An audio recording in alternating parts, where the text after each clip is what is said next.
নমস্কার, সুপর্ণাস ফেভারিট রেসিপিতে আপনাদের সকলকেই স্বাগত জানাই। আজকের রেসিপি ফুলকপির গ্রেভি। তো ফুলকপি তো অনেক রকমভাবে রান্না করা যায়, তবে এইভাবে রান্না করলে কিন্তু ভাত, খিচুড়ি, রুটি বা পোলাওয়ের সাথেও খেতে খুব ভালো লাগে। তো সবজিটা বানানোর জন্য আমি আলুর টুকরো টুকরো করে কেটে নিয়েছি, আর ফুলকপিটাকেও এভাবে কেটে নিয়েছি। এখন ফুলকপিটাকে লবণ মেশানো একটু গরম জলে কিছু টাইমের জন্য আমি এটাকে ডুবিয়ে রাখবো, কারণ ফুলকপির মধ্যে অনেক সময় ছোট ছোট পোকা থাকে, সেগুলো বেরিয়ে আসে। এবার আমি একটা খালি কড়াইয়ের মধ্যে কিছু মশলা ভেজে নেব। তো মশলাটার মধ্যে আছে গোটা ধনিয়া, পোস্ত, লঙ্কা, এলাচ, লবঙ্গ আর আছে দারচিনি। এটা হালকা করে ভেজে নিয়ে আমি নামিয়ে ঠান্ডা করে একটা পাউডার তৈরি করে নেব। তো মশলাটা ঠান্ডা হয়ে এসেছে, এবারে আমি এটার একটা পাউডার তৈরি করে নিচ্ছি। আর গ্রেভিটা তৈরি করার জন্য আমি নিয়ে নিচ্ছি 2টা টমেটো, কাঁচা লঙ্কা, আদা আর নিয়ে নিচ্ছি কিছু কাজু বাদাম। আমি এখন এটার পেস্ট তৈরি করে নিচ্ছি। এবার আমি গ্যাসের উপরে কড়াই বসিয়ে দিয়ে এর মধ্যে আমি তেল দিয়ে দিলাম। তেলটা গরম হয়ে আসলে এর মধ্যে আমি আলু দিয়ে দিলাম, দিয়ে আলুটাকে ভাজা করে নেব। এর মধ্যে দিয়ে দিচ্ছি লবণ, দিয়ে এটাকে লাল করে ভেজে নিতে হবে আলুটাকে। তো আলুটা দেখুন এইভাবেই লাল করে ভেজে নিতে হবে। তো আলুটা ভাজা হয়ে গেছে, এবার আমি এটাকে নামিয়ে নিচ্ছি।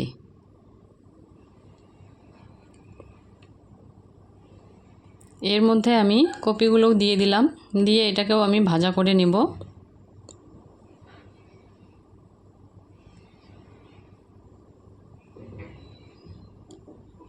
এর মধ্যেও আমি সামান্য লবণ দিয়ে দিলাম, দিয়ে কপিটাকেও লাল করে ভেজে নিচ্ছি। তো কপিটাও ভাজা হয়ে গেছে, দেখুন এরকম লাল করে ভেজে নিতে হবে। এবার আমি এটাকে নামিয়ে নিচ্ছি।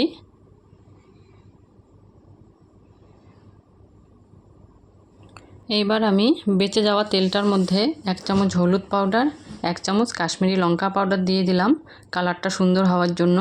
আর এর মধ্যে দিয়ে দিলাম এখন টমেটোর যে পেস্ট তৈরি করেছিলাম সেটা আমি এর মধ্যে দিয়ে দিলাম।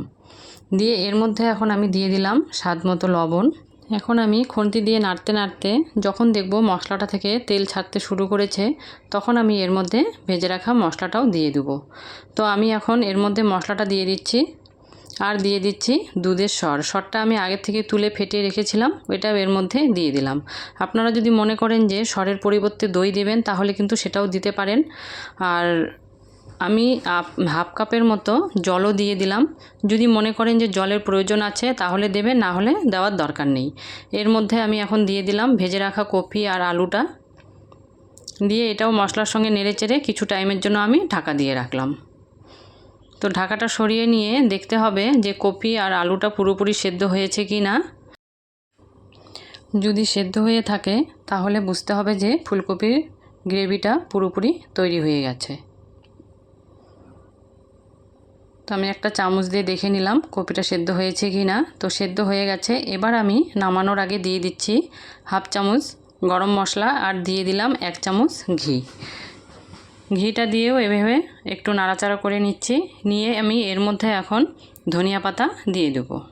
এর মধ্যে কিন্তু আপনারা সামান্য চিনিও দিয়ে দিতে পারেন, তবে আমি দিচ্ছি না। দেখুন আমার ফুলকপির সবজিটা পুরোপুরি তৈরি হয়ে গেছে। আমার রেসিপিটি কেমন লাগলো অবশ্যই কমেন্ট করে জানাবেন।